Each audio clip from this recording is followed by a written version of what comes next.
엘리후의 욥을 향한 최종 권면의 말은 사람이 비록 하나님을 완전하게 이해할 수 없을지라도 까닭 없이 고난 가운데 사람을 그렇게 두지 않는다라고 하는 사실을 밝히고 있습니다. 그러니까 우리가 하나님에 대해서 그 하나님이 어떤 하나님이신지 우리가 완벽하게 이해할 수는 없지만 하나님이 나에게 주신 그 고난은 이유 없는 고난이 없다라고 하는 것입니다. 크고 작은 우리의 삶 속에 있는 환난이나 시련이나 고난의 문제들은 하나님께서 그 사람에게 그 공동체에 다 필요하기 때문에 어떤 목적을 두고 그런 일들을 하나님은 행하셨다라고 하는 것을 엘리후는 이제 그의 변론의 마지막 부분에서 정확하게 지적을 하고 있습니다. 그렇기 때문에 인간은 하나님 앞에 서 있는 존재로서의 우리 인간은 그저 하나님의 은혜만을 바라보고 하나님의 은총을 구할 수밖에 없는 존재입니다. 14절 말씀에 보면 욥이여 이것을 듣고 가만히 서서 하나님의 오묘한 일을 깨달으라 그랬습니다. 하나님께서 자연현상의 이 모든 일들을 통해서 우리들에게 말씀하여 주시고 뿐만 아니라 하나님께서 자연현상을 통해서 말씀하신 것을 깨달아 아는 사람들은 자기의 삶 속에서 일어나는 일들을 통해서 하나님의 음성을 들을 수 있다라고 어제 엘리후가 욥에게 그렇게 말을 했습니다.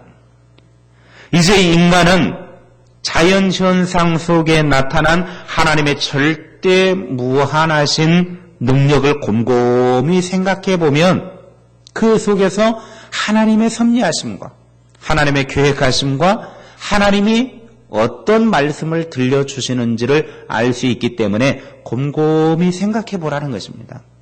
이 생각해 보라고 하는 말은 연구해 보라라는 뜻입니다. 하나님께서 자연현상과 우리의 삶의 모든 일들을 통해서 무엇을 말씀하시는지 연구를 해보라는 거예요. 가만히 있으려고 하지 말고 하나님이 뭐라고 말씀하시는지 귀 기울여 듣고 하나님이 뭐라고 말씀하시는지 자꾸 연구를 해야지 그냥 가만히 멍하게 그렇게 살면 안 된다라는 것입니다.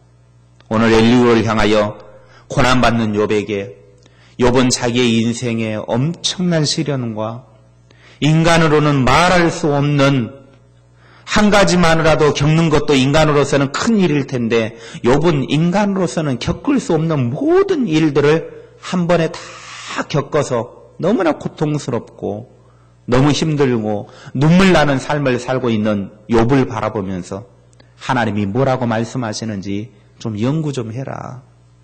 가만히만 있지 말고 하나님이 뭐라고 말씀하시는지를 곰곰이 생각해서 좀 들어보아라. 우리 인생을 향하신 하나님의 뜻하심과 일하심에 대해서 깊이 연구하다 보면 우리는 고난도 내게 유익이라고 하는 사실을 알게 될 때가 옵니다. 하나님에 대해서 연구하지 않으니까, 하나님의 음성을 들으려고 하지 않으니까 고난을 당하면 왜 나에게 이런 고난을 주느냐? 왜 하필이면 나냐? 다른 사람들은 가만히 있는데, 다른 사람들은 문제없이 살아가고 있는데 나같이 열심히 교회 다니고 나처럼 이렇게 성실하게 신앙생활하고 나처럼 이렇게 열심히 봉사하는데 왜 하필이면 나냐? 하나님의 음성을 듣지 못하면 우리는 이렇게 말할 수 있습니다. 배우인 안재욱 씨가 미국에 갔다가 미국에서 뇌가 문제가 있어가지고 뇌 수술을 7시간인가 9시간인가 걸쳐가지고 수술을 했잖아요. 그리고 수술을 하고 나서 이제 어느 정도 좀 회복이 돼가지고 올 연초에 이제 그렇게 수술을 했는데 최근에 귀국에서 돌아와가지고 이제 기자들하고 인터뷰를 하는데 당신이 처음에 뇌가 문제가 있어서 수술할 때 수술하고 나서 회복하는 과정 속에서 어떤 마음이 들었습니까? 기자가 질문을 하니까 이렇게 안재욱 씨가 대뜸 이야기했습니다. 왜 나입니까? 왜 하필이면 납니까? 다른 사람들은 다 멀쩡한데 왜 하필이면 납니까? 첫마디가 그 말이었어요. 왜 나입니까? 왜 나에게 이런 시련을 주십니까? 그분이 신앙생활을 하는지 안 하는지는 제가 잘 모르겠습니다. 그런데 그 뉘앙스를 보니까 신앙생활을 하는 듯한 느낌이 들었어요. 그렇게 말하는 사람이 쉽지가 않거든요. 왜 나입니까? 왜 나에게 이런 시련을 주십니까? 대부분의 사람들은요, 자기에게 고난이 오면 그 고난을 받으면서 왜 하필이면 나입니까? 왜 내게 그런 일을 하십니까? 왜 내 가정에 그런 어려움을 주십니까? 다 이렇게 접근을 해요. 그게 지극히 정상적인 인간의 모습이에요.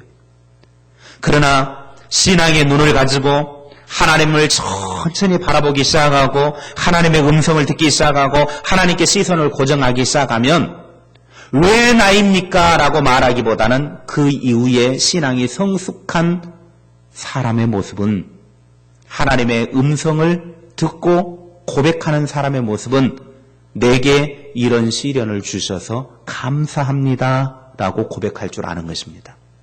이게 성숙한 신앙이래요. 하나님의 음성을 들을 줄 아니까 이 고난을 통하여 하나님이 나를 사랑하여 주시고 이 고난을 통해서 나로 하여금 더욱더 하나님의 사랑을 받고 하나님의 자녀로서 복을 받도록 하기 위한 준비라고 하는 것을 믿음의 눈으로 보기 시작하니까 고난이 내게 유익이다라고 말할 수 있는 것입니다. 그러므로 시련이 있을 때, 고난이 올 때, 우리의 삶에 정말 지긋지긋한 어려운 일이 계속해서 겹쳐올 때 정말 싫죠. 인간적인 눈으로 봤을 때는 제발 좀 이제 그만 좀 와라. 이제 좀 지긋지긋하다. 이제 좀 그만 좀 겪었으면 좋겠다. 누구나 다 그렇게 생각하죠. 그러나 그런 상황 속에서 하나님의 음성을 들으려고 연구하고 하나님께로 돌아가서 하나님이 이 시련을 통해서 무엇을 말씀하시는지, 이 시련을 통해서 내게 무엇을 요구하고 계시는지, 왜 하나님이 이 시련을 주셨는지 믿음의 눈으로 바라보고 믿음으로 해석하고 하나님의 소리를 듣기 시작하면 그때부터는 그렇구나. 그렇구나. 이것은 하나님이 나를 힘들게 하려고 하는 것이 아니라 이 시련을 통하여서 하나님이 나를 향한 계획하심이 있구나 보게 되는 것입니다. 그런 믿음의 눈이 열려지기를 바랍니다. 하나님은 우리가 그런 고난 속에서 하나님을 보기를 원하시고 하나님의 소리를 듣기를 원하시고 내가 변화되기를 원하시고 내가 하나님 앞에 바로 서기를 원하셔서, 그래서 내가 준비되어진 그릇이 되기를 원하셔서 하나님이 그렇게 나를 훈련시키는 것입니다. 이스라엘 백성들이 광야에 40년 동안 행진을 하는 그 모든 과정, 40년 동안이나 하나님이 훈련을 시키셨어요. 일주일이면 가나안 땅에 들어갈 수 있는데 40년을 훈련을 시켰어요. 왜 그래요? 하나님의 복을 받을 수 있는지 없는지, 순종하는지 불순종하는지 그것을 시험해 보기 위해서. 이스라엘 백성들은 그 하나님의 뜻을 이해할 수 없었지만 하나님은 40년 동안 훈련을 통해서 하나님의 복을 주기 위한 훈련의 과정으로 삼고 있었다라고 하는 것입니다. 내 인생의 시련, 내 인생의 광야의 생활, 그것은 나는 이해할 수 없지만, 나는 왜 이 일이 나에게 겹쳐서 나를 이렇게 고통스럽게 하고 힘들게 하는지 모르는 광야의 시간이지만, 그러나 하나님은 다 계획을 갖고 계시다라는 거예요. 그래서 우리가 하나님의 그 계획하심의 소리만 들을 수 있다고 하면, 하나님의 그 뜻하심을 우리가 믿음의 눈으로 볼 수만 있다고 하면 지금의 시련은 시련이 아닙니다. 지금의 시련은 나에게 복을 주기 위한 하나님의 도구라고 하는 것을 알기 때문에 그 시련도 기쁨으로 감당할 수 있고 이 모든 어려움도 우리는 인내할 수 있는 힘이 생겨나게 되는 것입니다. 우리에게 오는 시련이 중요한 것이 아니라 이 시련의 때에 내가 얼마나 하나님의 소리에 귀를 기울이고 하나님의 뜻하심과 하나님의 목적하심을 내가 알아갈 수 있느냐, 이것이 중요한 겁니다. 근데 사람들은 시련만 생각하지 시련 이후에 주어지는 하나님의 그런 계획하심과 목적하심을 돌아보지 않는다라고 하는 것이 문제이죠. 교회 다닌다고 해도 신앙생활 오래 했다고 해도 이게 문제예요. 하나님의 뜻하심, 하나님의 계획하심. 이게 무엇인가를 알아야죠. 그냥 복 주십시오, 복 주십시오, 복만 달라고 그러지 말고 어떻게 해야 하나님의 복이 임하는지를 알아야죠. 복이 중요한 것이 아니라 하나님의 뜻이 무엇인가를 알아가는 것, 이것이 우리의 인생에 정말 소중한 것이죠. 하나님의 뜻하심을 모른다고 하면 아무리 부자로 살아도 그게 복이 아닙니다. 하나님의 뜻하심을 모르고 살아가면 아무리 건강해도 그 건강은 복이 아닙니다. 아무리 내가 떵떵거리고 잘 살아도 하나님의 뜻하심을 모르면 그건 잘 사는 게 아닙니다. 요즘 사람들이 웰빙 그러잖아요. 웰빙이라고 그건 뭔 말이에요? 잘 살자라는 거 아닙니까? 뭐가 잘 사는 겁니까? 돈 많은 게 잘 사는 겁니까? 건강한 게 잘 사는 겁니까? 뭐 일, 산업, 직장이, 사업이 잘 되는 게 잘 사는 겁니까? 물론 세상적인 눈으로 봤을 때는 지극히 그게 잘 사는 거죠. 그게 웰빙이죠. 그러나 신앙적인 눈으로 봤을 때는 그게 웰빙이 아닙니다. 신앙적인 눈으로 봤을 때는 하나님 경외하고 하나님 두려워할 줄 알고 하나님 잘 섬기며 살면서 하나님의 뜻하심이 무엇인지, 하나님의 계획하심이 무엇인지 하나님의 소리를 듣고 살아가는 것. 그래서 믿음 생활 잘하며 하나님 잘 섬기며 살아가는 것. 이것이 웰빙 인생이죠. 우리 모두가 하나님 앞에서 그런 인생이 되어질 수 있기를 바랍니다. 인간은 너무 연약하여서 너무 부족하고 너무 지혜가 없어서 하나님의 이런 것을 깨달아 알지 못합니다. 뿐만 아니라 하나님을 인간의 지혜로 측량을 해서는 안 된다라고 엘리후는 설명합니다. 하나님을 왜 인간의 지혜로 측량하려고 하느냐? 16절에 인간은 구름이 하늘에 어떻게 떠 있는지 알 수도 없고 17절에 북방의 바람이 찬 기운을 가져오고 남방의 열풍이 더운 기운을 가져오는 이유를 분명하게 설명하지 못하고 있다. 18절에 환하고 넓게 펼쳐진 하늘과 동일한 하늘을 만들어 펼 수 있는 인간은 아무도 없다. 그러니까 자연현상에 주어진 모든 것들은 아무리 과학이 발전했다 할지라도 그걸 이해할 수도 없고 만들어낼 수도 없다라고 하는 거예요. 여름철이 되면 폭풍우가 몰아치는 그 태풍들 얼마나 많은 피해를 당합니까? 그런데 인간의 과학기술로요, 발전이 그렇게 됐다고 해도 우주선을 쏘면서도 그거 하나 어떻게 막지를 못해요. 겨울에 얼마나 많이 눈이 내려가지고 그 눈사태가 나서 수많은 사람들이 피해를 보고 죽어가는데도 그거 어떻게 막지를 못해요. 인간의 과학이. 그런데 인간은 인간의 틀 속에 하나님을 가둬두고 그 속에서 하나님을 보려고 한다라고 하는, 그럴 필요가 없다라는 거예요. 그 무한하신 하나님의 능력을 왜 인간의 그것으로 하나님을 측량하려고 하느냐. 이 자연현상 하나도 지배하고 다스리지도 못하는 인간이 어떻게 그 무한하신 하나님을 측량하려고 하느냐. 하나님을 너희들의 그 좁은 틀 속에 집어넣으려고 하지 말아라. 그러기에 우리 인간이 할 수 있는 것은 24절의 말씀처럼 오직 하나님을 경외하는 것뿐입니다.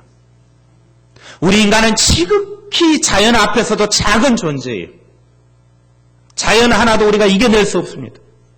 자연 앞에서도 속수무책이에요. 그런데 그 자연을 만드신 하나님 앞에서 우리 인간은 어떤 존재이겠습니까? 자연 앞에서도 우리는 아무 일도 할 수 없는데 그 자연을 만드신 하나님이 봤을 때는 우리 인간은 내 발밑에 있는 개미만도 못한 것이죠. 하나님은 그런 하나님이에요. 그런 하나님 앞에서 우리 인간이 할 수 있는 것은 그 하나님을 경외하는 것뿐입니다. 두렵고 떨림으로 그 하나님을 섬기는 일밖에 없는 것입니다.